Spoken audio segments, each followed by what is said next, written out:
ప్రభునామానికి మహిమ కలుగునుగాక. కూడి వచ్చిన మీ అందరికీ మన ప్రభువును ప్రియ రక్షకుడునైన యేసుక్రీస్తు వారి శ్రేష్టమైన నామంలో శుభములు మరియు వందనాలండి. దేవుని యొక్క వాక్యాన్ని విందాం. ఆదికాండం 4వ అధ్యాయాన్ని మనం ధ్యానం చేసుకుంటున్నాం. 11వ వచనం నుంచి 15వ వచనం వరకు చదువుదాం. 11వ వచనం నుంచి 15వ వచనం వరకు ఆదికాండం 4వ అధ్యాయం. కావున నీ తమ్ముని రక్తమును నీ చేతిలో నుండి పుచ్చుకొనుటకు నోరు తెరిచిన ఈ నేల మీద ఉండకుండా నీవు శపింపబడినవాడు. నీవు నేలను సేద్యపరుచినప్పుడు అది తన సారమునకు మీదట నీకియదు. నీవు భూమి మీద దిగులు పడుచు దేశదిమ్మరివై ఉందువనెను. అందుకు కయీను, నా దోష శిక్ష నేను భరించలేనంత గొప్పది. నేడు ఈ ప్రదేశము నుండి నన్ను వెళ్ళగొట్టితివి. నీ సన్నిధికి రాకుండా వెలివేయబడి దిగులు పడుచు భూమి మీద దేశదిమ్మరినయ్యుందును. కావున నన్ను కనుగొనవాడెవడో వాడు నన్ను చంపునని యెహోవా అతనితో. అందుకు యెహోవా అతనితో, కాబట్టి ఎవడైనను కయీనును చంపిన ఎడల వానికి ప్రతిదండన 7 కలుగునను. మరియు ఎవడైనను కయీనును కనుగొని అతనిని చంపక ఉండునట్లు యెహోవా అతనికి ఒక గుర్తు వేసెను. కయీను, హేబేలు వీళ్ళ గురించి మనం ధ్యానం చేసుకుంటున్నాం. కయీను తన పాపానికి ఫలితాన్ని పొందినట్లు మనం ఇక్కడ చదువుతున్నాం. 11వ వచనంలో నీవు శపింపబడిన వాడవు అంటున్నాడు. నీ తమ్ముని రక్తాన్ని నీ చేతిలో నుండి పుచ్చుకోవడానికి నోరు తెరిచినటువంటి ఈ నేల మీద నీవు ఉండకుండా నీవు శపించబడిన వాడవు అంటున్నాడు. బలి అర్పణని త్రోసేసి దేవుని హెచ్చరికల్ని నిర్లక్ష్యపెట్టి తన తమ్ముణ్ణి హత్య చేసి కయీను శాపానికి గురయ్యాడు. మరి శపించబడిన వాళ్ళందరూ ఎక్కడికి వెళ్తారు? అగ్నిగుండానికే కదా. మత్తయి సువార్త 25వ అధ్యాయంలో 41వ వచనం చూద్దాం.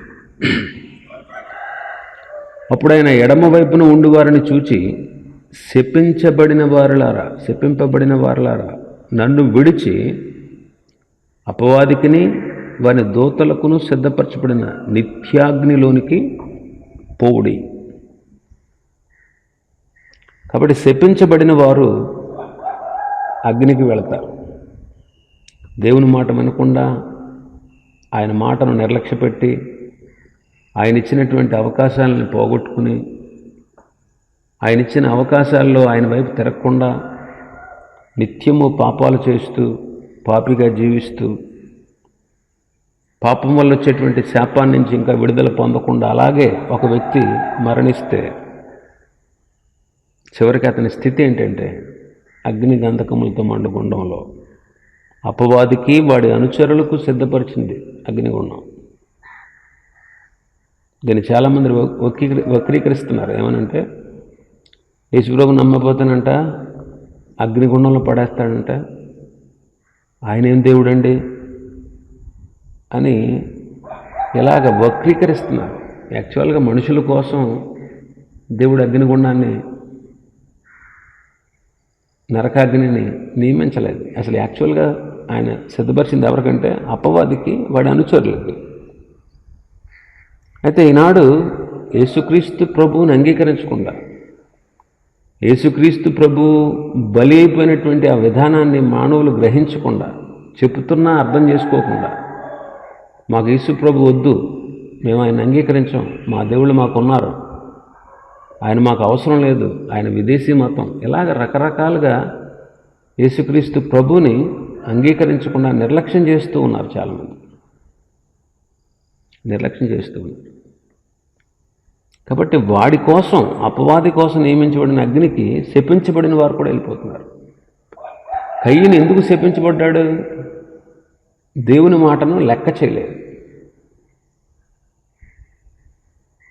దేవుని అంగీకరించలేదు, తల్లిదండ్రులు చెప్పిన ఉపదేశ ప్రకారం నడవలేదు, దేవుని యందు విశ్వాసం ఉంచలేదు, దేవుని ఎడల నిర్లక్ష్యంగా ఉన్నాడు, ప్రభువుని సమీపించేటువంటి బలిని అతడు ఆశ్రయించలేదు. అయితే నేడు నీకు నాకు చక్కటి అవకాశాన్ని దేవుడిచ్చాడు. ఏంటో తెలుసా? మనం శాపం నుంచి విడుదల పొందగలిగే ఆ స్థితిని దేవుడు మనకు అనుగ్రహించాడు.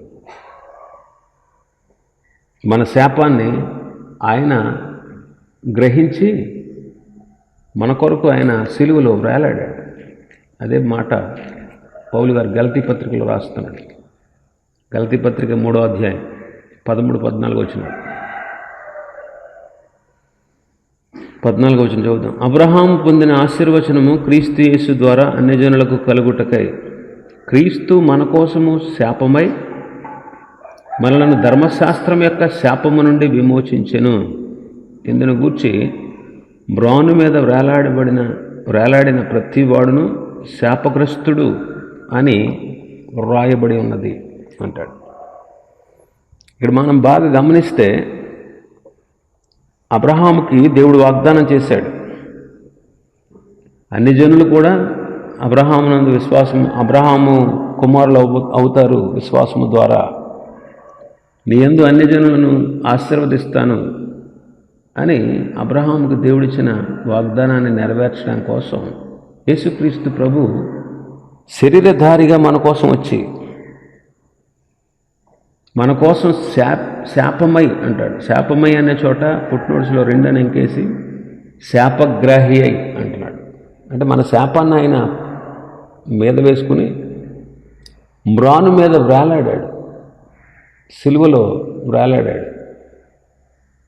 కాబట్టి మ్రాను మీద వేలాడాడు ఆయన మన శాపాన్ని నుంచి విడుదల చేయడానికి. కాబట్టి యేసుక్రీస్తు ప్రభునందు విశ్వాసం ఉంచితే మనం కూడా శాపం నుంచి విడుదల చేయబడతాం. కానీ కయ్యను శాపం నుంచి విడుదల పొందకుండా శాపాన్ని కోరుకున్నాడు. కాబట్టి ఇంకా రక్షణ పొందని వాళ్ళు ఎవరైనా ఉంటే మరి ఏం కోరుకుంటున్నారు? శాపాన్న, లేకపోతే ప్రభు ఇచ్చేటువంటి విడుదలను? అది మీ ఇష్టం. రెండవది, కయ్యను భూసారం లేకుండా పోయాడు. 12వ వచనం చూస్తే, నీవు నేలను సేద్యపరిచినప్పుడు అది తన సారమునిక మీదట నీకు ఇయ్యదు. భూసారం లేకుండా పోయింది. భూమిని సేద్యపరిచిన ఆ సారం అతనికి దొరకదు. ఆదాము పాప ఫలితంగా భూమిని శపించాడు ప్రభు. 3వ అధ్యాయం 17వ వచనం నుంచి మనం చూస్తాం, 17 నుంచి 19 వరకు. నీ నిమిత్తం నేల శపించబడి ఉన్నది, ప్రయాసముతో నీవు బ్రతుకు దినములన్నీ దాని పంట తింటావు. అది ముండ్ల తప్పులు గచ్చపొదలు నీకు మొలిపిస్తుంది. నీవు నేలను తిరిగి చేరు వరకు నీ మొక్కుపు చెమట కార్చే ఆహారాన్ని నీవు తింటావు అంటాడు. ఆదాము చెమట కారిస్తేనే ఆహారం దొరుకుద్ది అతను.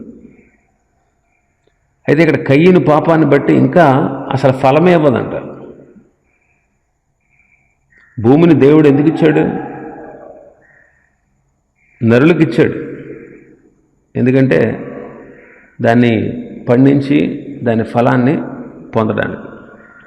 అయితే మనుష్యుడు పాప ఫలితంగా ఆ భూమి ఇచ్చేటువంటి ఫలాల్ని పోగొట్టుకుంటున్నాడు. అందుకే యెషయా భక్తుడు అంటాడు 1వ అధ్యాయం 19వ వచనంలో, దేవుని మాటగా చెప్తాడు, మీరు సమ్మతించి నా మాట వింటే భూమి యొక్క మంచి పదార్థాలు మీరు అనుభవిస్తారు అంటున్నాడు. కాబట్టి ఇశ్రాయేలీలు కనాను దేశంలో ఉన్నారు. అయితే వాళ్ళు దేవుని మీద తిరుగుబాటు చేశారు, దేవుని వద్దనుకున్నారు, అన్య దేవతల్ని పూజించడం ప్రారంభించారు. దేవుడు వారికి ఇచ్చినటువంటి సారవంతమైనటువంటి పాలు తేనెలు ప్రవహించే దేశంలో వారు ఉంటూ వారు తమ ఇష్టానుసారంగా దైవ భయం లేకుండా తమకు ఇష్టం వచ్చినట్టుగా బ్రతుకుతూ వచ్చారు. అందుకే ఆ భూమి మీద ఉండకుండా వాళ్ళు శపించబడి పరాయి దేశానికి బానిసలుగా పంపబడ్డారు. 70 సంవత్సరాలు బబులోను దేశంలో చెరలో వాళ్ళు ఉన్నారు. ఆ దేశం ఎంతో శ్రేష్టమైన దేశం, పాలు తేనెలు ప్రవహించే దేశం, ఎంతో శ్రేష్టమైన దేశం అన్నమాట.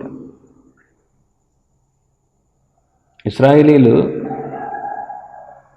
ఎప్పుడైనా సరే చాలా ఫాస్ట్గా డెవలప్ అవుతారు. ఇజ్రాయెల్ దేశం చూడండి, 7 దినాల్లో ఇజ్రాయెల్ దేశం చాలా ఫాస్ట్గా డెవలప్ అయింది. ఎందుకో తెలుసా? దేవుడు వాళ్ళకి ఇచ్చిన జ్ఞానం అలాంటిది. వాళ్ళ దేవుని సంతతి, వాళ్ళ దేవుని పిల్లలు. ఇజ్రాయెల్ దేశాన్ని మీదకి వచ్చినటువంటి శిక్ష వచ్చినట్లుగా ప్రపంచంలో ఏ దేశానికి రాలా. ఇజ్రాయెల్ దేశం కొన్నిసార్లు పాక్షికంగా, కొన్నిసార్లు సమూలంగా నాశనం చేయబడినా మళ్ళీ తిరిగి అది చిగురిస్తూనే వచ్చింది, అభివృద్ధి అవుతూనే వచ్చింది. కారణం ఏంటంటే ఆ దేశం అంత సారవంతమైంది, పాలు తేనెలు ప్రవహించే దేశం అది. అలాంటి దేశంలో వాళ్ళు నివసిస్తూ ఆ దేశంలో ఉండేటువంటి వాటిని అనుభవిస్తూ దేవుడిచ్చే సర్వ సమృద్ధిని వాళ్ళు పొందుకుంటూ వాళ్ళు మదించి గర్వించి దేవుడిని విడిచిపెట్టేసి అన్య దేవతలను పూజిస్తూ విగ్రహాలను చేసుకుని దేవతా బలిపీఠాలు కట్టి దేవుని విసర్జించి ఆయన మందిరాన్ని నిర్లక్ష్యపెట్టినందువల్ల వాళ్ళు దేవుని వైపు వీపునే తిప్పారంట. అందువల్ల వాళ్ళు చాలా ఇబ్బందులు పడ్డారు. అందుకే ప్రభు అంటాడు, మీరు సమ్మతించి నా మాటలు విని ఉంటే మీరు భూమి యొక్క మంచి ఫలాలు, మంచి పదార్థాలు అనుభవిస్తారు. సమ్మతించక తిరగబడితే నిశ్చయముగా మీరు ఖడ్గం పాలవుతారు. ఆ రీతిగా ప్రభు వాళ్ళ పట్ల కఠినంగా మాట్లాడు. ఎందుకంటే మాట వినట్లేదు, వాళ్ళు మాట వినట్లేదు. దేవుని ప్రజలైనటువంటి మనం, భూమి శపించబడింది, ఆ శాపాన్ని నుంచి విడుదల దేవుడు ఇవ్వాలి. కాబట్టి దేవుని మాటకు లోబడితే మనం భూమి యొక్క మంచి పదార్థాలు అనుభవిస్తాం. ఆలోచించేయండి, ఈ భూమి కూడా విడుదల కొరకు మూలుగుతూ ఉంది. ఇంతకుముందు మనం చదువుకున్నాం కదా, రోమిలకు రాసిన పత్రికలో 8వ అధ్యాయంలో మనం చదివాం, 19, 20, 21 వచనాల్లో. దేవుని కుమారుల ప్రత్యక్షత కొరకు సృష్టి మిగుల ఆశతో తేరి చూచుచు కనపడతాం.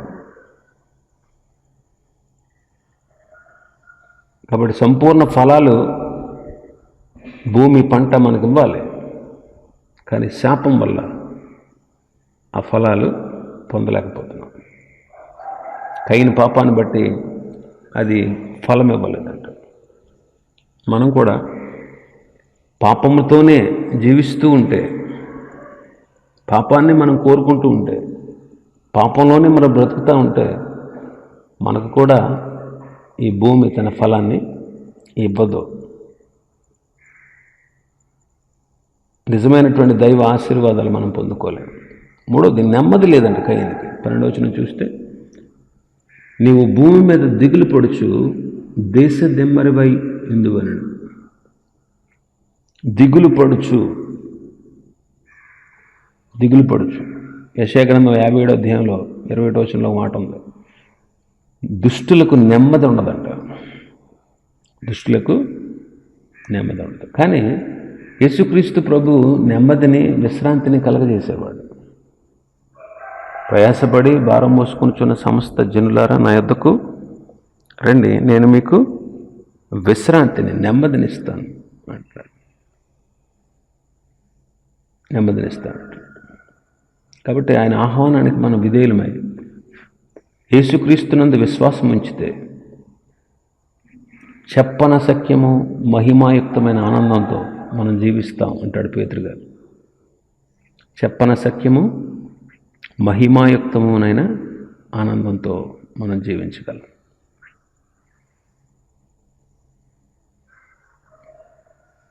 అయితే దేవుని ఆహ్వానాన్ని తిరస్కరిస్తే అగ్నిగుండంలో పడే దివారాత్రులు నెమ్మది లేనటువంటి స్థలానికి మనం వెళ్ళిపోతాం. కాబట్టి దేవుని పిల్లలమైనటువంటి మనం ఆయన ఆహ్వానాన్ని ఇంకా ఎవరైనా అంగీకరించకపోతే, ఎవరైనా ఇంకా ఆయన ఆహ్వానాన్ని ఆయన అంగీకరించకపోతే వాళ్ళకి నెమ్మది ఉండదు. కాబట్టి ఈ లోకంలో కూడా చాలామంది నెమ్మది లేకుండా ఉన్నారు.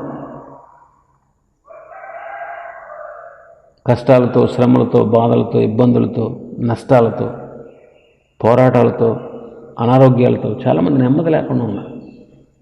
ఇలాంటి నెమ్మది లేని వాళ్ళు ప్రభువుని ఆశ్రయిస్తే ప్రభు ఆహ్వానిస్తున్నాడు, రండి నా ఎదుకు రండి, నేను మీకు విశ్రాంతినిస్తాను అంటారు.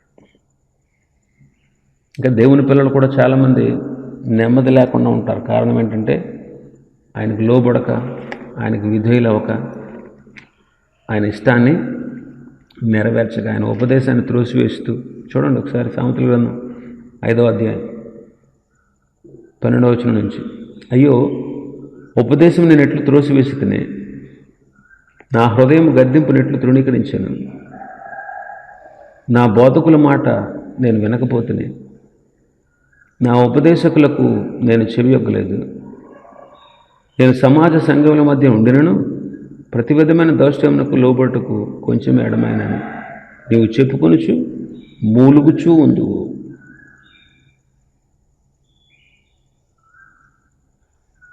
సామెతల గ్రంథం చాలా విలువైనటువంటిది.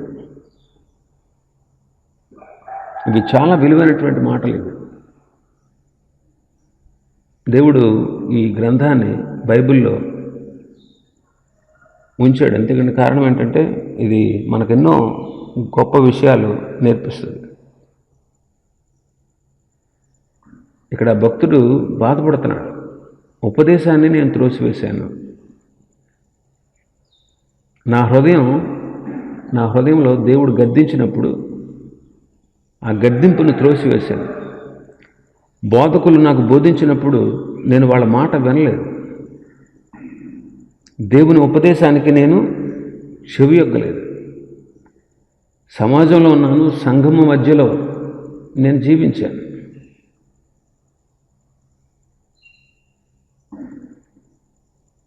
మూలుగుతూ ఉంటాడు అంటున్నాడు. ఎలాగ దేవుని యొక్క ఉపదేశాన్ని త్రోసివేస్తే, ఆయన గద్దింపును తృణీకరిస్తే, ఆయన బోధకుల మాట మనం వినకపోతే మనం కూడా ప్రతి విధమైన దౌష్టానికి లోబడతాం.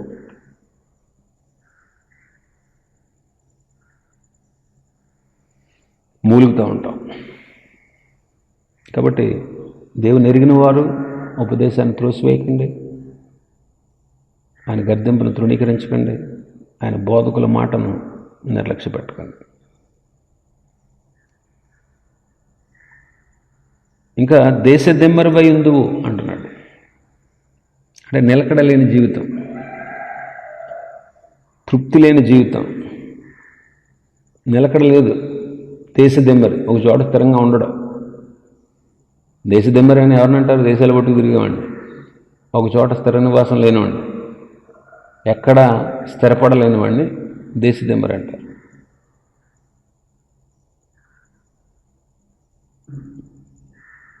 నిలకడలేని జీవితం. అయితే యేసుక్రీస్తు ప్రభుని అంగీకరించిన వాళ్ళు, ఆయన్ని ఆశ్రయించిన వాళ్ళు, వారిని పూర్ణ శాంతి గలవానిగా దేవుడు చేస్తాడు. యెషయా గ్రంథం 26వ అధ్యాయం 3వ వచనంలో, ఎవరి మనస్సు ఆయన మీద ఆనుకుంటుందో వారిని పూర్ణ శాంతి గలవానిగా ఆయన చేస్తాడు. మన మనస్సు దేవుని మీద ఆనుకోవాలి, దేవుని మీద ఆధారపడాలి. అప్పుడే మనకు పూర్ణ శాంతి. యేసుక్రీస్తు దగ్గర రాకుండా ఎక్కడికి వెళ్ళినా నీకు శాంతి దొరకదు. 103వ కీర్తనకారుడు ఉంటాడు, 103వ కీర్తన 3వ వచనంలో, ఆయన నీ దోషములన్నిటినీ క్షమిస్తాడు, నీ సంకటములన్నిటినీ కుదురుస్తాడు.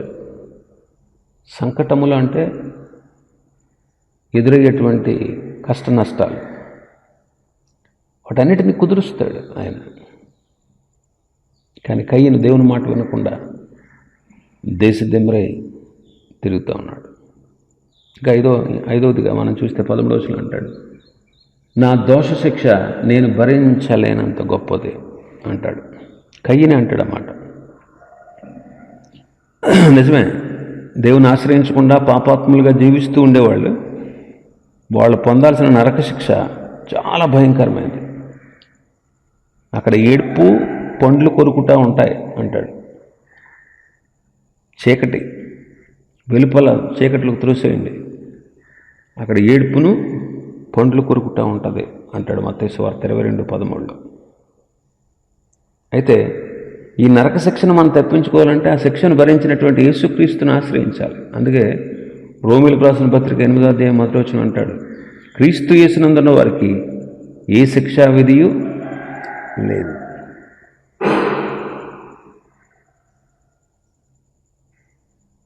కయ్యను అంటాడు, నా దోష శిక్ష నేను భరించలేనంత గొప్పది అంటున్నాడు. నా దోష శిక్ష నేను భరించలేనంత గొప్పది అంటున్నాడు. ఒక్కడ చేసినటువంటి దోష శిక్షే భరించలేనిదైతే లోకంలో ఉండేటువంటి ఆయన అంగీకరించిన వారి యొక్క పాపాలను ఎవరు భరించగలరు? ఎవరు భరించడానికి సాధ్యమవుతుంది? కాబట్టి దేవాతి దేవుడే యేసుక్రీస్తుగా మానవుడిగా వచ్చి మనందరి దోషాలను ఆయన భరించాడు. యెషయా గ్రంథం 53వ అధ్యాయంలో ఆ మాట ఉంటుంది. యెషయా గ్రంథం 53:6 విషయం, మనమందరము గొర్రెల వలె త్రోవ తప్పిపోతుమే, మనలో ప్రతివాడు తనకిష్టమైన త్రోవకు తొలగను, యెహోవా మనందరి దోషమును అతని మీద మోపెను. మనందరి దోషాన్ని ప్రభు తన కుమారుడైన యేసుక్రీస్తు మీద మోపాడు. యేసుక్రీస్తు మీద మోపాడు. అందుకే మనందరి దోషాలు, మనందరి పాపాలు, ఆయన ఆశ్రయించిన వారందరి పాపాలు పరిహరించబడ్డాయి. కాబట్టి మన దోష శిక్ష మనం భరించలేనంత గొప్పది. మన పాప శిక్ష మనం భరించలేనంత గొప్పది. నిత్య అగ్నిగుండం, ఇంక అందులో పడితే విడుదల కలగదు. అది చాలా భయంకరమైనది. అటువంటి శిక్ష నుంచి ప్రభువు మనల్ని తప్పించాడు. మన శిక్ష ఆయన భరించాడు. ఇంకా 14వ వచనంలో చూస్తే, నేడు ఈ ప్రదేశము నుండి నన్ను వెళ్ళగొట్టితివి అంటున్నాడు కయ్యను. అవును, ప్రభు ఇచ్చినటువంటి తరుణాన్ని మనం కూడా పోగొట్టుకుంటే ఆయన సముఖం నుండి, ఆయన ప్రభావం అందలి మహిమ నుండి పారద్రోలబడి నిత్య నాశనాన్ని, దండన పొందుతాం. పౌలు గారు అదే అంటాడు 2వ పత్రిక, తెస్సలోనికీయులకు రాసిన 2వ పత్రిక 1వ అధ్యాయం 6వ వచనం నుంచి, ప్రభువైన యేసు తన ప్రభావమును కనుపర్చు దూతలతో కూడా పరలోకము నుండి అగ్ని జ్వాలలలో ప్రత్యక్షమై దేవుణ్ణి ఎరగని వారికిని మన ప్రభువైన యేసు సువార్తకు లోబడిన వారికిని ప్రతిదండన చేయనప్పుడు మిమ్మల్ని శ్రమపరచు వారికి శ్రమ పొందుచున్న మీకు మాతో కూడా విశ్రాంతి అనుగ్రహించుట దేవునికి న్యాయమే. ప్రభు ప్రత్యక్షమైనప్పుడు ఆయన ఎరగని వారికి అంటే ఆయన అంగీకరించిన వారికి, యేసుక్రీస్తు ప్రభు యొక్క సువార్తకు లోబడిన వారికి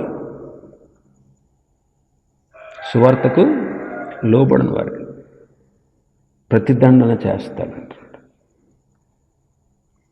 ప్రతిదండన.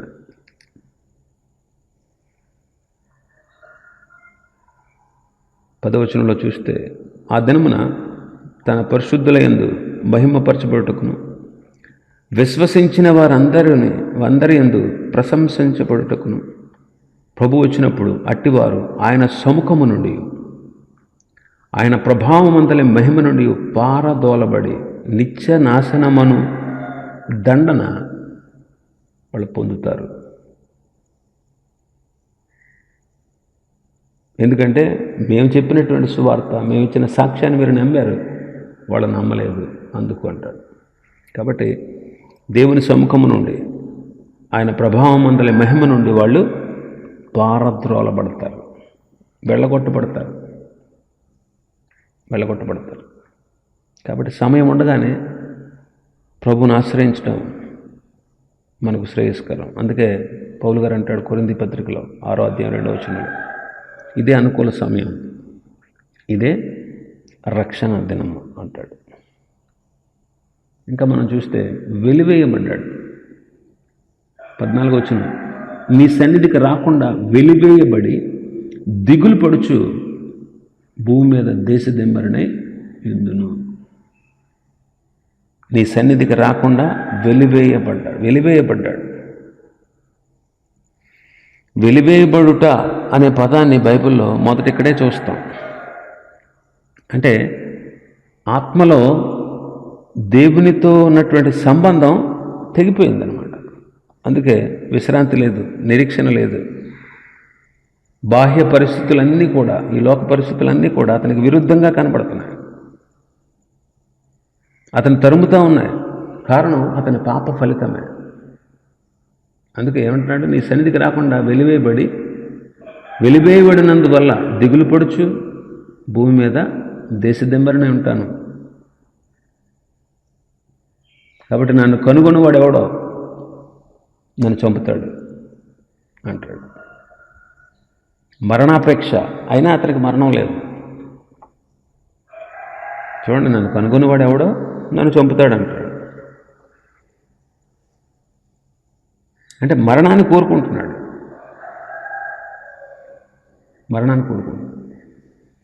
అయితే ప్రభు ఎవడైనా కయ్యను చంపితే వాడికి 7 అంతలా ప్రతిదండన కలుగుతుంది అన్నాడు. ఎవడైనా కయ్యను చంపకుండా వాడికి ఒక గుర్తేసాడంట. మరి ఏ గుర్తు రాయలేదు కానీ ఇందులో చూడండి, పాపం వల్ల దేవుని మీద వ్యతిరేకంగా తిరిగినందువల్ల, దేవుడు వద్దని ఆయన ధిక్కరించినందువల్ల, ఆయన మాటకు విధేయత చూపనందువల్ల, ఆయన ఇచ్చిన తరుణాలని పోగొట్టుకున్నందువల్ల అతని పరిస్థితి ఎంత భయంకరంగా ఉందో ఆలోచన చేయండి. పాపమునకు వచ్చి జీతం మరణం. ప్రాణభయంతోనే బ్రతకాల్సినటువంటి పరిస్థితి. కయ్యని స్థితి ఎంత ఘోరమైందో చూడండి. శాపం పొందాడు, ఆహారం లేకపోవడం, దిగులు పడడం, నిలకడలేనటువంటి స్థితి, భరించలేనటువంటి శిక్ష, ఇవన్నీ భరించలేక నేను చచ్చిపోతే బాగుండు అనుకుంటున్నాడు. అయినా సరే అతనికి మరణం లేదు అంటున్నాడు. ఇది అతని ఘోరమైనటువంటి దుస్థితి.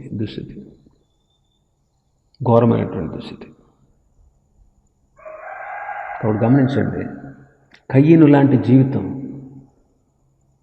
మనం ఇంకా జీవిస్తూ ఉంటే మన పరిస్థితి కూడా అంతే.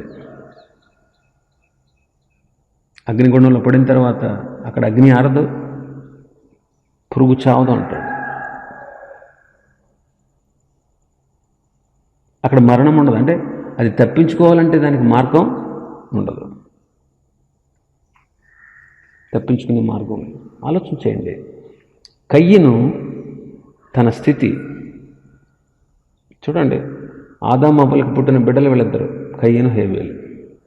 కయ్యను దుష్టుని సంబంధి అయిపోయాడు.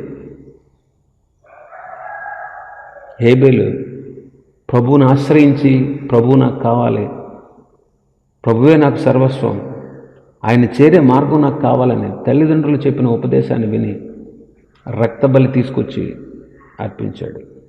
కయ్యను తల్లిదండ్రుల ఉపదేశాన్ని త్రోసివేసి దుష్టిని ఆలోచన చొప్పున నడుస్తూ నిర్లక్ష్యంగా దేవుని సన్నిధికి వచ్చి దేవునికి ఇష్టం కాని, విశ్వాసం లేని, అంగీకృతము కాని బలిని అర్పించాడు.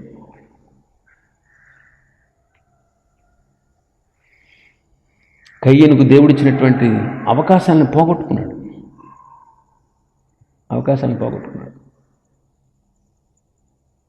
దేవుడిచ్చిన తరుణాన్ని పోగొట్టుకున్నాడు. అందుకే ఈ విధంగా అనేక రకాలైనటువంటి శ్రమలకు గురయ్యాడు. దాని ఫలితంగా శాపగ్రస్తుడయ్యాడు. భూసారం లేకుండా పోయాడు. నెమ్మది లేదు, నిలకడ లేదు. దోష శిక్ష భరించలేనంత గొప్పదే. దేవుని సముఖం నుంచి వెళ్ళగొట్టబడ్డాడు, వెలివేయబడ్డాడు. మరణిద్దామన్నా మరణం లేనటువంటి స్థితికి వచ్చాడు. కాబట్టి దేవుడు ఇచ్చేటువంటి తరుణాలని, అవకాశాలను పోగొట్టుకుంటే మన పరిస్థితి కూడా అంతే.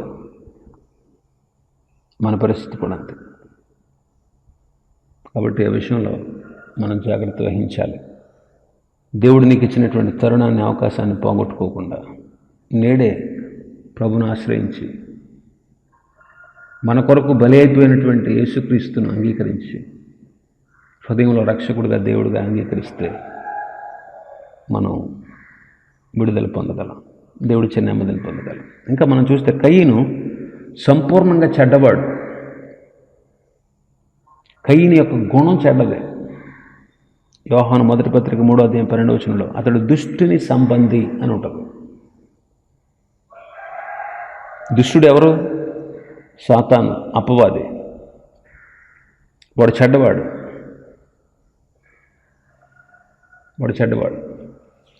దుష్టునికి లోబడితే మనం కూడా దుష్టుని సంబంధం అవుతాం. దుష్టుడు అంటే అపవాది, సాతాను. కాబట్టి వాడికి మనం లోబడకూడదు. యోహాను మొదటి పత్రిక 3:12 ఏమన్నది? మనం కయ్యను వంటి వారమై ఉండరాదు. ఎందుకని? వాడు దుష్టుని సంబంధి అయి అంటాడు. వాడి గుణం చెడ్డదే. అపవాది గుణం మంచిదే? అపవాదికి ఒక్క మంచి గుణం అన్నా ఉందండి?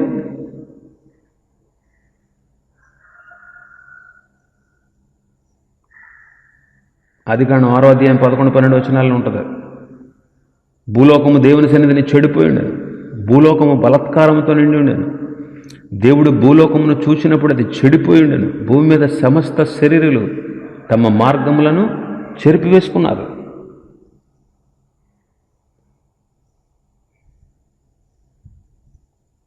దేవుని కుమారులు, నరుల కుమార్తెలు వీళ్ళిద్దరు కలిసిపోయారంట.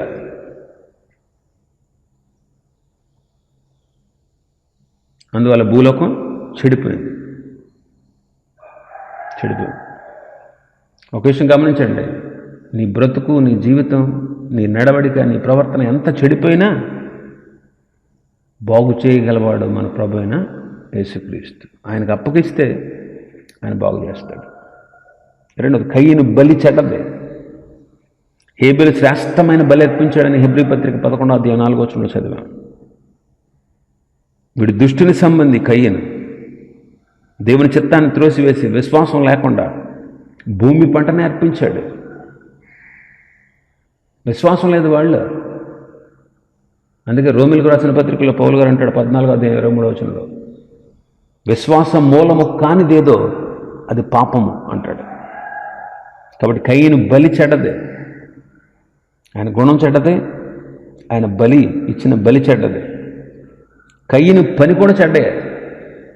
అందుకే ప్రభు అంటాడు, సత్క్రియలు చేసి ఉంటే నువ్వు సంతోషంగా ఉంటావు కదా, సత్క్రియలు చేయి అన్నాడు ప్రభు ఆదికాండం 4:వ నువ్వు సత్క్రియలు చేసిన ఎడలా తల ఎత్తుకొనవా అంటాడు. అంటే ఆయనలో ఏం లేవు? సత్క్రియలు లేవు కయ్యనులో. మిక్కిలి కోపం, ముఖం చిన్నబుచ్చుకోవడం, సత్క్రియలు లేకపోవడం, పాపం చేయాలనేటువంటి వాంఛ అతనిలో అధికంగా ఉండడం, పాపాన్ని ఏలేటువంటి గుణం. ఈ పనులు చూస్తే ఇవన్నీ చెడ్డవి. అందుకే తన తమ్ముడిని చంపేశాడు. ఇవన్నీ చెడ్డవి, ఆ పనులన్నీ చెడ్డవి. నీ తమ్ముడు ఎక్కడ అంటే నాకు తెలీదు, అబద్ధం ఆడడం. తిరుగుబాటు చేయడం, దేవుని మాట ధిక్కరించడం. నన్ను కాపలా పెట్టావా, నా తమ్ముడికి నేను కావలి వాడినా? ఈ లక్షణాలన్నీ కూడా ఎవరియో తెలుసా? అపవాది. యోహాను సువార్త 8వ అధ్యాయం. యోహాను సువార్త 8వ అధ్యాయం 44వ వచనం.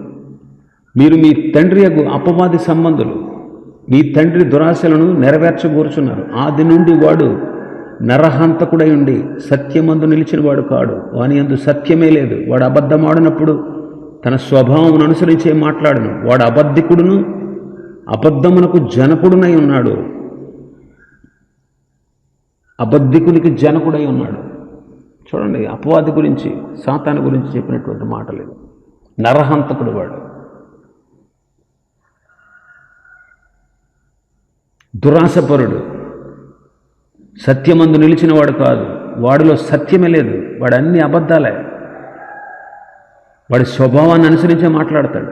వాడు అబద్ధికుడు, అబద్ధమునకు జనకుడు. అక్కడ 2 అంకెస్ కింద రాసింది, అబద్ధికునికి జనకుడు. అబద్ధికునికి తండ్రి వాడు. అబద్ధికులందరూ వాడి పిల్లలే. ఇవన్నీ సాతాను లక్షణాలు. వాడి కయ్యను పని చెడ్డదే, ఏ పనైనా చెడ్డదే. బలిచ్చాడు, అది పనికిరాదు. విశ్వాసం లేకుండా ఇచ్చాడు. ఉపదేశానుసారమైన బలివలే.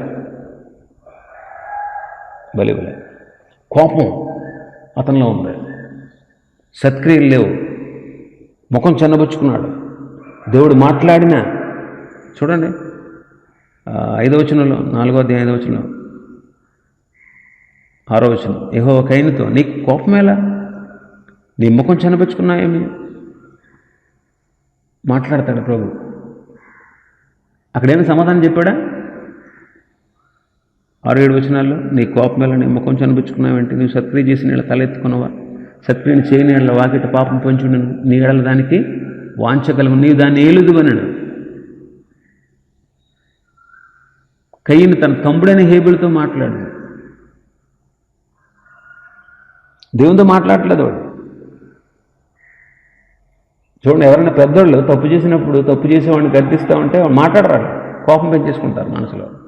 వాళ్ళకి సమాధానం కూడా చెప్పరు.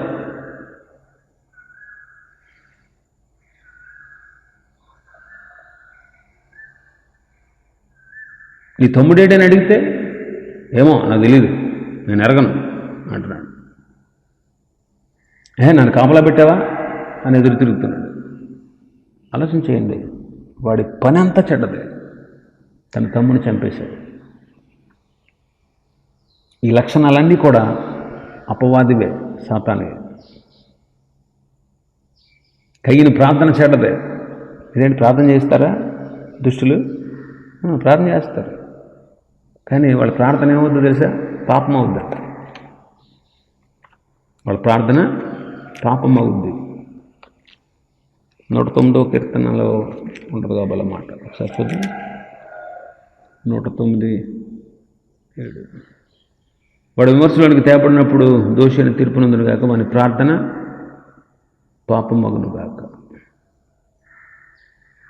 భక్తిహీనుల గురించి చెప్తున్నాడు ఈ మాట. కయ్యను ప్రార్థనే కదా ఇదంతా. చూడండి 13వ వచనం నుంచి, నా దోష శిక్ష నేను భరించలేనంత గొప్పది, నేడు ఈ ప్రదేశం నుండి వెళ్ళగొట్టావు, నీ సన్నిధికి రాకుండా వెలివేశావు. నేను దిగులు పడుచు భూమి మీద దశదమ్మని ఉంటాను, కాబట్టి నన్ను కొనుగొనివాడు ఎవడవాడు నన్ను చంపునని. వాడు ప్రార్థన చెడ్డది. ఆలోచించేయండి, దిగులు పడక్కర్లేదు, దోషాన్ని భరించక్కర్లేదు, బలర్పించి క్షమాపణ వేడుకుంటే దేవుడు క్షమించేవాడే. కానీ ఆ స్థితికి ఏమాత్రం లోపడలేదు కయ్యను. కయ్యను మార్గం చెడ్డది. యోధాపత్రిక 2వ వచనంలో అంటాడు, అయ్యో వారికి శ్రమ, వారు కయ్యను నడిచిన మార్గమున నడిచేది. కయ్యను నడిచిన మార్గం, వాడి మార్గం చెడ్డది. పరిశుద్ధాత్మ ద్వారా దేవుడి మాటలు యోధాపత్రికలో రాయించాడు. యోధాపత్రిక ఒకసారి చూద్దాం. యోధాపత్రిక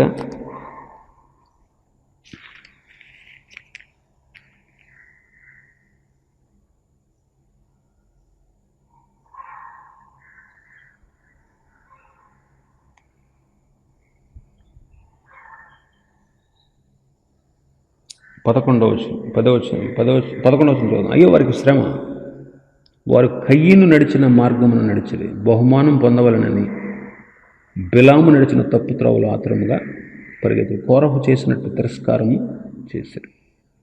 ఇక్కడ తప్పు బోధకుల గురించి చెప్తున్నాడు. అయితే యోధా గారు యాక్చువల్గా రక్షణ గురించి రాద్దాం అనుకున్నాడంట పత్రిక. అయితే పరిశుద్ధులకు ఒక్కసారే దేవుడు అప్పగించినటువంటి బోధ నిమిత్తం పోరాడాలని ఈ పత్రికను రాశాడు. ఎందుకంటే అబద్ధ బోధకుల గురించి రాశాడు. అబద్ధ బోధల మీద మనం పోరాడాలి. దేవుడు మనకు అప్పగించినటువంటి ఈ బోధ నిమిత్తం పోరాడాలని భక్తుడి పత్రిక రాశాడు. కాబట్టి తప్పు బోధకుల నుంచి రాస్తూ కయ్యను మార్గము చెడ్డది అంటున్నాడు. కయ్యను పరిశీల సంతతి వాడు. ఎందుకంటే కయ్యను తన తమ్ముడు చంపేశాడు. ఎందుకు? తన క్రియలు చెడ్డవి, తన సహోదరుని క్రియలు నీతిగలవి. యేసుక్రీస్తు ప్రభువును కూడా పరిశీలు సిలువుకు అప్పగించారు. ఎందుకు? ఇలాగా వాళ్ళ క్రియలు చెడ్డవి కనుకనే. కాబట్టి పరిశీల సంతతికి సంబంధించినోడా అన్నట్టుగా అనిపిస్తుంది అనమాట. ఇంకా మనం చూస్తే కయ్యను వంశమంతా చెడ్డదే. కయ్యను తర్వాత కయ్యనుకు పుట్టినటువంటి వాళ్ళందరూ వాళ్ళ వంశమంతా చెడ్డదే. వాళ్ళలో ఒక్కళ్ళకి కూడా భక్తి అనేది లేదు.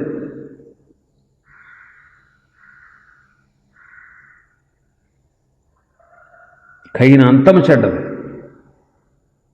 నన్ను కొనుగొనివాడు ఎవడో నన్ను చంపుతాడు అంటాడు. అందుకే 11వ వచనంలో అంటాడు, అయ్యో వారికి శ్రమ అంటాడు. యోధాపత్రికలో 11వ వచనంలో అయ్యో వారికి శ్రమ అంటాడు. భయంకరమైనటువంటి శ్రమలకు గురయ్యేటువంటి దుర్బోధకుల్ని కయ్యను మార్గంగా, కయ్యనుకు గుర్తుగా పోల్చాడు భక్తుడు.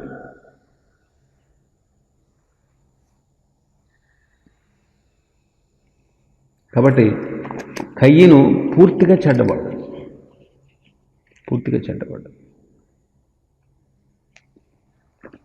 కాబట్టి గమనించండి, మనం కయ్యను వంటి వారమై ఉండరాదు. కయ్యను గుణం చెడ్డది, కయ్యను బలి చెడ్డది, కయ్యను పని చెడ్డది, కయ్యను యొక్క ప్రార్థన చెడ్డది, కయ్యను నడిచే మార్గమే చెడ్డది, కయ్యను వంశమంతా కూడా చెడ్డది. తన వంశాన్ని గురించి కొద్ది మాటలు తర్వాత వచనాల్లో ఉన్నాయి. వాళ్ళలో భక్తి ఉండదు, వాళ్ళలో స్త్రీల ఆధిక్యతం ఎక్కువ, బహుభార్యత్వం వాళ్ళలో కనపడుతుంది, హత్యలు, ఇలాంటి చెడు పనులన్నీ కూడా వాళ్ళలోనే కనబడతాయి. కయ్యను అంతం కూడా చెడ్డది. నన్ను కనుగొనేవాడు ఎవడో నన్ను చంపుతాడు అంటాడు కయ్యను. యోధ అంటాడు, అయ్యో వాళ్ళకి శ్రమ.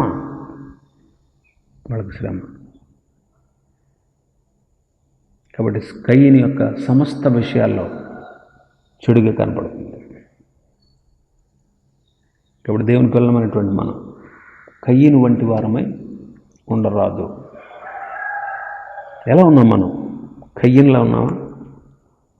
హేబేల్లా ఉన్నామా? ఒకసారి మనం పరీక్ష చేసుకోవాలి.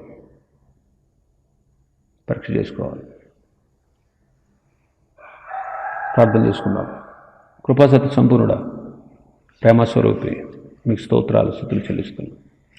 ఈ ఉదయకాలం నీ వాక్యాన్ని, నీ సువార్తను వినుటకు మీరు మాకు అనుగ్రహించిన ఈ అవకాశాన్ని బట్టి స్తోత్రాలు చెల్లిస్తున్నాం. అయోగ్యులం, అపాత్రులు, ఎన్నికలేని వారు మాతో మీరు మాట్లాడినందుకు స్తోత్రాలు. కయ్యను గురించి మాకు కొన్ని విషయాలు తెలియపరిచారు. కయ్యను శాపం పొందాడు. ఈనాడు మేము కూడా శాపగ్రస్తులమే. అయితే మా శాపం మీరు సిలువలో మోశారు. మా శాపం నుంచి మమ్మల్ని విడిపించారు. మిమ్మల్ని అంగీకరిస్తే మా శాపం నుంచి మేము విడిపించబడతాం అనే సత్య సువార్తను మాకు తెలియపరిచారు. కానీ కయ్యను శాపాన్ని కోరుకున్నాడు. కయ్యను భూసారం లేనివాడుగా చూస్తూ ఉన్నా. భూమి ఫలం ఇవ్వకపోవడానికి కారణం నీ మాటకు అవిధేయత చూపడం. పాప ఫలితంగా భూఫలాన్ని కూడా, ఎన్నో ఆశీర్వాదాలను కూడా మానవులుగా మేము పోగొట్టుకుంటున్నాం. అయితే మా పాప శాప మరణాల నుంచి విడిపించే మిమ్మల్ని ఆశ్రయిస్తే మాకు మా పాపం నుంచి విడిపించబడతాం. కయ్యనుకు నెమ్మది లేదు, భూమి మీద దిగులు పడుచు ఉన్నాడు. మేము దిగులు పడాల్సిన పని లేదు. మేము మిమ్మల్ని ఆశ్రయిస్తే మమ్మల్ని పూర్ణ శాంతి గలవారుగా చేస్తారు. దుష్టులుగా మేము బ్రతికితే మాకు అన్నిటికీ నెమ్మది ఉండదు. మా దుష్టత్వాన్ని విడిచిపెట్టి మిమ్మల్ని ఆశ్రయించడానికి సహాయం చేయండి. నిలకడలేని జీవితం, దేశదెమ్మరిగా బ్రతకడం కయ్యని పరిస్థితి, తృప్తి లేని జీవితం. అయితే మీ వద్దకు వస్తే మా దోషాలు క్షమిస్తారు, మా సంకటాలు కుదురుస్తారు, మాకు పూర్ణ శాంతినిస్తారు. కయ్యను దోష శిక్ష భరించలేంది. ఈనాడు మేము పొందే పాపశిక్ష కూడా మేము భరించలేనంత గొప్పది. అయితే మా పాప శిక్షను మీరు భరించిన దేవుడు, అందుకే మీకు స్తోత్రాలు. కయ్యను వెళ్ళగొట్టబడ్డాడు, మీరిచ్చిన తరుణాన్ని పోగొట్టుకున్నాడు. మీ సముఖము నుండి, మీ ప్రభావం అందలి మహిమ నుండి పారద్రోలబడినటువంటి పరిస్థితి తెచ్చుకున్నాడు. అయితే ఇదే మిక్కిలి అనుకూల సమయం, ఇదే రక్షణ దినం. కాబట్టి నిన్ను ఆశ్రయిస్తే మాకు రక్షణ. వెలివేయబడ్డాడు కయ్యను, నీ సన్నిధికి రాకుండా దిగులు పొడుచు భూమి మీద దేశదెమ్మడిగా ఉన్నాడు. ఆత్మతో కయ్యనుకున్న సంబంధం తెగిపోయింది. విశ్రాంతి లేదు, నిరీక్షణ లేదు. బాహ్యమైన పరిస్థితులు కూడా అతని విరుద్ధంగా కనిపిస్తూ ఉన్నాయి. అతని పాపాలు అతన్ని తరుముతున్నాయి. అయితే మిమ్మల్ని ఆశ్రయిస్తే మళ్ళీ తిరిగి మీ రాజ్యంలో మమ్మల్ని చేర్చుకుంటారు. మరణాపేక్ష కలిగిన వాడు, అయినా అతనికి మరణం రాలేదు. కారణం నేటి పరిస్థితి, మా పరిస్థితి కూడా అంతే. మిమ్మల్ని ఆశ్రయించకపోతే, మిమ్మల్ని అంగీకరించకపోతే, మీ సత్య సువార్తను స్వీకరించకపోతే మేము కూడా రేపు నిత్య నరకాగ్నిలో పడి నిత్యము యాతన పొందుతాం. అది ఎవ్వరూ భరించలేనటువంటి శిక్ష, అది మేము భరించలేనటువంటి శిక్ష. అయితే ఆ శిక్ష నుంచి మమ్మల్ని తప్పించడానికి యేసుక్రీస్తుగా ఈ లోకానికి వచ్చామనే సత్యాన్ని, ఈ సత్య సువార్తను మాకు తెలియపరిచారు. దాన్ని మేము అంగీకరించి మీ కృపలో వర్ధిల్లుటకు సహాయం చేయండి. మేము కయ్యను వద్ద వారు మేము ఉండరాదు అని నీ వాక్యం ద్వారా మాకు సెలవిచ్చారు. వాడి గుణము చెడ్డది, వాడి బలి చెడ్డది, వాడి పని చెడ్డది, వాడి ప్రార్థన చెడ్డది, వాడి మార్గము చెడ్డది, వాడి వంశము చెడ్డది, వాడి అంతము చెడ్డది. కాబట్టి విశ్వాసమైన మేము ఎన్నడూ కూడా కయ్యను వంటి స్వభావాన్ని కలిగి ఉండకుండా, అలాంటి స్వభావంతో మేము జీవిస్తూ ఉన్నట్లయితే ఈ దినమే దాన్ని విడిచి మీ వద్దకు వస్తే, మీ వైపు తిరిగితే, మిమ్మల్ని ఆశ్రయిస్తే, మిమ్మల్ని ప్రార్థిస్తే మమ్మల్ని క్షమించి చేరదీయగల దేవుడు తండ్రి. మాకు పూర్ణ శాంతిని, నెమ్మదినిచ్చేటువంటి దేవుడు. కయ్యను వంటి దుష్టుని మనస్సు, దుష్ట సంబంధమైనటువంటి మనసు మాలో లేకుండా, దుష్టునితో మేము సహవాసం చేయకుండా, మా క్రియలు నీతిగలవై ఉండుటకు, హేబేలు వంటి పరిస్థితి, హేబేలు వంటి స్థితిని మేము కలిగి ఉండుటకు, ఉపదేశానుసారమైనటువంటి, నీ చిత్తానుసారమైనటువంటి ఆలోచనతో మేము జీవించటకు సహాయం చేయమని ప్రార్థిస్తాం. మా ప్రార్థన మనవులు మీరు అంగీకరించండి. మేము పరిశుద్ధులుగా జీవించటకు సహాయం చేయండి. మీ చిత్తాన్ని, మీ ఇష్టాన్ని నెరవేర్చేటట్లు సహాయం చేయండి. నీ భక్తి విశ్వాసంలో మేము కొనసాగుటకు సహాయం చేయండి. ప్రతిదినం ఈ రీతిగా నీ వాక్యాన్ని ధ్యానించుటకు, మిమ్మల్ని ఘనపరచుటకు, మహింపరచుటకు మీరు మాకు ఇచ్చినటువంటి ఈ సమయాన్ని బట్టి మరొకసారి మీ నామాన్ని స్తుతిస్తూ ఘనపరుస్తున్నాం. మీరు చూపించిన వాత్సల్యత, మీరు చూపించిన ప్రేమ, మీరు చూపించిన దయ, మీరు చూపించిన కృప అంతటిని బట్టి మరొకసారి మీ నామాన్ని స్తుతిస్తూ ఘనపరుస్తున్నాం. కయ్యను వంటి వారమై ఉండకుండా పరిశుద్ధులుగా మేము జీవిస్తూ, మీ ఇష్టాన్ని నెరవేరుస్తూ, ఉపదేశాన్ని త్రోసివేయకుండా, బోధకుల మాట మేము ధిక్కరించకుండా ప్రభు మీకు లోబడి మీ ఆజ్ఞలు అనుసరించి నడిచేటట్లుగా సహాయం చేయమని ప్రార్థిస్తున్నాం. మీరు మా పట్ల చేసిన ఉపకారాల మేలును బట్టి మరొకసారి మీ నామాన్ని స్తుతిస్తూ ప్రతిదినం మీ ముఖ దర్శనం చేసుకుని మా జీవన విధానాన్ని కొనసాగించుకున్నటకు మీరు మాకు ప్రతిరోజు ఇస్తున్నటువంటి తరుణాన్ని బట్టి మరొకసారి మీ నామాన్ని స్తుతిస్తూ గనపరుస్తూ హృదయపూర్వకంగా మీ కృతజ్ఞతలు చెల్లిస్తూ ఈ ఉదయకాలం ఈ దినం అంతటి కొరకు మమ్మల్ని సిద్ధపరచండి. బలహీనలు బలపరచండి, రోగులను స్వస్థపరచండి, కష్టాలు, శ్రమలు, బాధలు, ఇబ్బందులు, పోరాటాలు ఉన్న వారిని విడిపించండి. కయ్యను వంటి దుస్థితిలో ఉన్నటువంటి వారిని విడుదల చేయండి. మిమ్మల్ని ఆశ్రయిస్తే కయ్యను వంటి ఈ దుష్ట మనసు మాలో ఉండదని, కయ్యను లాంటి స్థితిని మేము అనుభవించక్కర్లేదని మీరు మాకు తెలియజేశారు కనుక ఇంకా ఎవరైనా మిమ్మల్ని ఆశ్రయించిన వారు ఉంటే మిమ్మల్ని ఆశ్రయించి నీ అందు భయభక్తులు కలిగి నిన్ను సేవిస్తూ, నిన్ను అనుసరిస్తూ, నిన్ను వెంబడిస్తూ నీ యొక్క కృపకు వారు పాత్రలకు సహాయం చేయండి. ఘనత, మహిమ, ప్రభావం మీకు చెల్లిస్తూ హృదయపూర్వక కృతజ్ఞతలు చెల్లిస్తూ అతి శీఘ్రముగా రానున్న రక్షకుడు యేసుక్రీస్తు ప్రభు వారి శ్రేష్టమైన నామములో ప్రార్థించి స్తుతించి సమర్పించి